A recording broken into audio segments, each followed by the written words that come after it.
been conditioned by all the media for the past couple of decades to slowly but surely start accepting the existence of aliens and UFOs.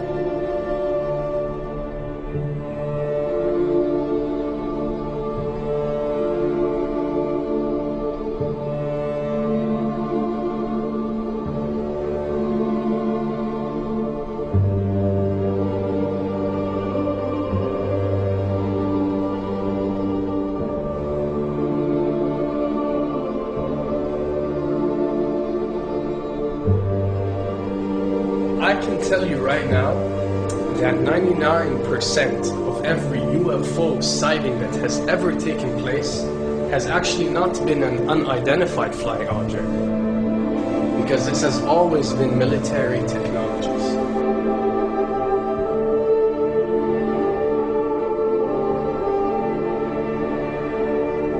Another thing I'd like to point out is surveys and questionnaires.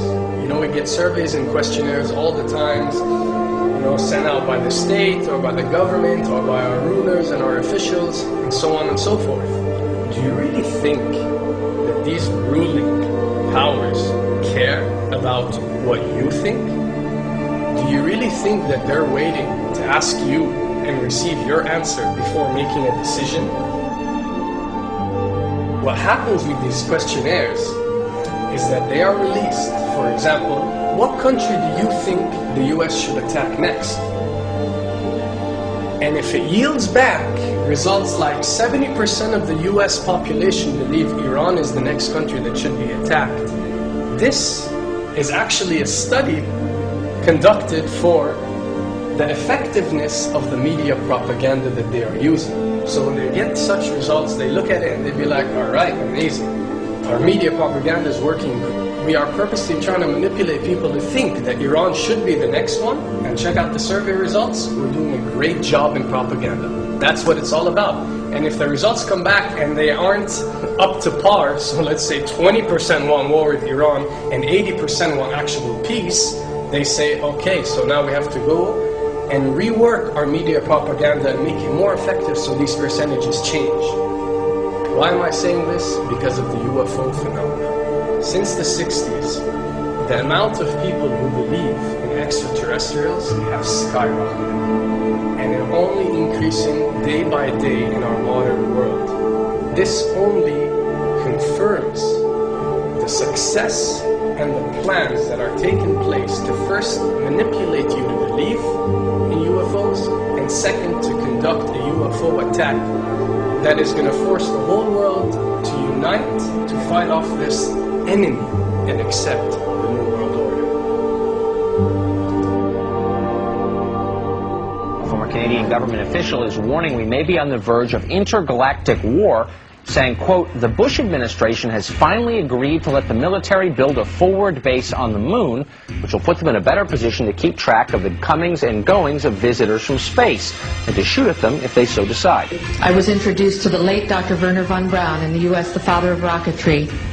In my first meeting with him, during that first 3.5 hours, he said to me, Carol, you will stop the weaponization of space, because there is a lie being told to everyone that the weaponization of space is now first being based upon the evil empire, the Russians. There are many enemies, he said, against whom we're going to build this space-based weapon system. The first of whom was the Russians, which was existing at that time. Then there would be terrorists. Then there would be third world countries. Now we call them rogue nations or nations of concern. Then there would be asteroids. And then he would repeat to me over and over, and the last card, the last card, the last card would be the extraterrestrial threat. As a military strategist, as a person who worked on the MX missile, which I did later, he said, you will find that there is going to be a spin to find some enemy against whom we have to build space-based weapons, and now we should expect the spin. And that's the formula, except that it's all based on a lie. A supersonic saucer. Called the Silver Bug, it was truly revolutionary. The plans show in detail a multi-jet engine craft that boasted amazing maneuverability and speed. It's an intriguing thought that this concept may tie in with the work of the German scientists who brought saucer technology to the US at the close of the Second World War. What was needed were certain cover stories. What do you do when people are spotting aircraft and then telling reporters that they've seen something very unusual flying out of an airbase in Nevada? And frankly, this was the origin of a lot of the sightings that took place in the mid-50s, 1954, 55, 56, of unidentified flying objects, the UFOs. So the CIA was involved in encouraging people to believe that, yes, they saw UFOs. And the CIA and the military tried to be very helpful to reporters to get these stories out, to divert the attention of the country, and particularly the people in this region, about what they had actually seen.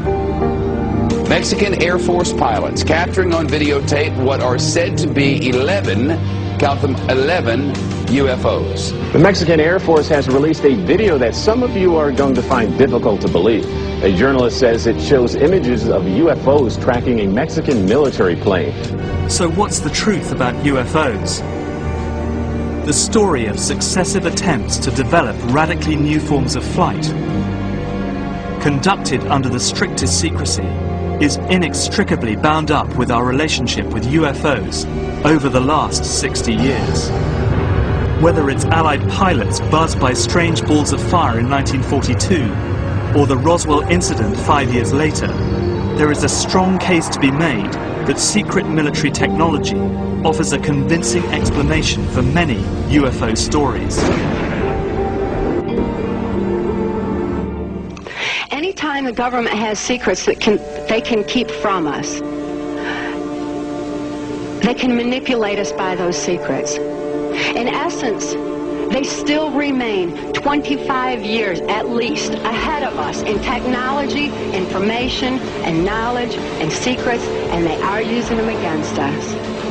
I heard over the years many times over that the plan to usher in the New World Order would be to make all the people in this country and around the world feel totally helpless to prevent the New World Order from occurring, this world dominance plan, by saying that we had been invaded by aliens, so that we would say, oh please UN, come in and help us all.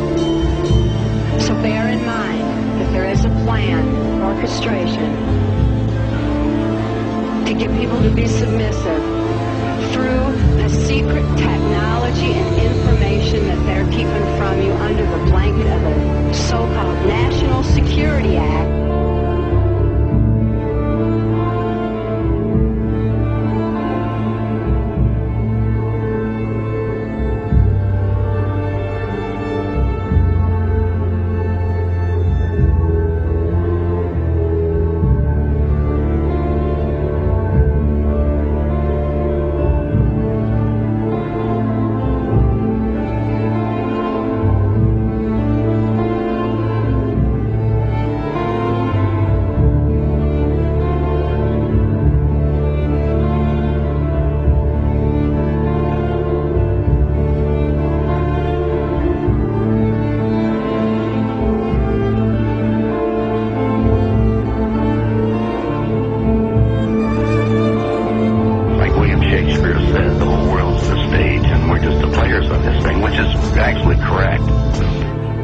Perhaps we need some outside universal threat to make us recognize this common bound. I occasionally think how quickly our differences worldwide would vanish if we were facing an alien threat from outside this world.